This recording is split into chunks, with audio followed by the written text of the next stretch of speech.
जी हाँ, तो इस समय इंडेक्स का कॉल बिल्कुल आप ध्यान में रखिएगा, रेडार पर रखिए कि किन लेवल्स पर ट्रेड होता हुआ दिखाई दे रहा है। दरअसल इंडेक्स याद रखिएगा आज डे लो 16823 का है, उससे हम थोड़ी सी अपनी चाल को संभालने की कोशिश कर रहे हैं। और निफ्टी बैंक का जो लो है वो 35735 के आसपास का था, उस पर भी नजरें होती हैं कि वहां से कितनी दूरी बनती है या फिर उसके कितने करीब जाते हैं। 1 मिनट में आरबीआई गवर्नर आपके सामने रहेंगे। कई चीजें हैं, कई डेटा पॉइंट्स हैं जो बाजार को आजकल वैसे भी परेशान कर रही है। महंगाई के मोर्चे पर उस पर आकर कुछ बयान आता है या फिर किसी और मुद्दे पर बयान होगा।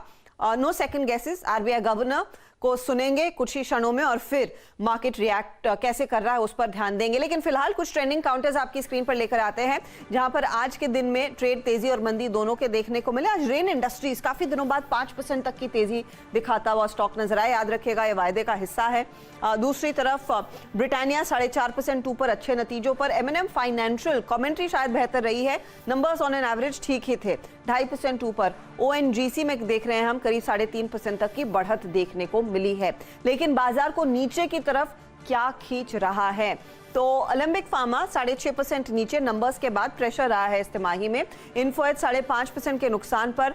मेट्रोपोलिस हेल्थ, अपोलो हॉस्पिटल्स, और ये लगातार मेरे ख्याल में 5वां या 6ठा सेशन होगा जहां पर अपोलो हॉस्पिटल्स में बिकवाली का दबाव बनता हुआ दिखाई दे रहा है। तो 4.5% तक की गिरावट, 4100 के करीब दरअसल वो ट्रेड साफ देखने को मिला है। तो ये फिलहाल वो ट्रेड्स हैं जहां पर हमने देखा है कुछ सेल साइड की पोजीशंस बनती हुई दिखाई दे रही हैं। 640 अंक नीचे आरबीआई की बयान से ठीक पहले सेंसेक्स, निफ्टी भी 183 अंकों की गिरावट पर, और साथ ही साथ निफ्टी बैंक की तो हम बात कर ही रहे थे जो करीब करीब 230 पॉइंट नीचे है। लेकिन हमारे साथ कई सारे जानकार होंगे, गाबा साहब, राजेश सातपुते, चंदन तापड़िया, राहुल शर्मा, नीलेश जैन, समित चौहान, मानस जायसवाल और असित बरनपति, ये सब आपको बताएंगे कविता जैन के साथ कि टेक्निकली मार्केट की स्थिति क्या है।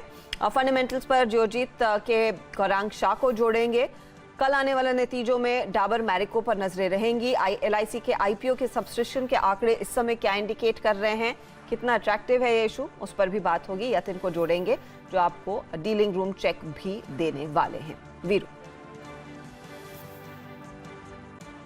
जी हाँ हर्षदा, इस बीच अगर आप देखें आई थिंक कुछ अपडेट आया है, बट एक बार निफ्टी में एक टिक आया है। Let's bring Nifty today chart. करीब करीब 16,924, एक करीब करीब 40 पॉइंटों का एक अपर स्विंग आया है। और आरबीआई गवर्नर कुछ ही देर में अगर आप देखें ये स्टेटमेंट देंगे, जारी करेंगे, याद रखिएगा।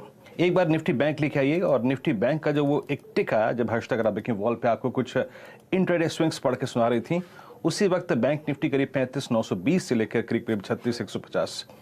देखिए प्रीएम्प्ट करना बहुत मुश्किल है। Let's stay away from index. थोड़ा सा अगर आप देखें वक्त दीजिए, सोच कर समझ कर अगर आप देखें कोई कॉल ली जाए तो ज़्यादा अच्छा है। लेकिन आपकी स्क्रीन पे हो क्या रहा है, निफ्टी अगेन जाता हुआ 16,946, और अभी भी अगर आप देखें कोई अपडेट फॉर द टाइमिंग इस अगर आप देखें आरबीआई की तरफ से नहीं आया है, लेकिन बाजार थोड़ा सा न्यूट्रल होने की कोशिश करता हुआ। दरअसल जैसे ही ये स्टेटमेंट आया था उसके बाद एक सेल ऑफ था मार्केट में। 17,040 ये वो मॉर्निंग की ट्रैजेक्टरी थी जिसको हम मेंटेन करके चल रहे थे, लेकिन उसके बाद हमने वहां से करीब करीब इन माई स्टेटमेंट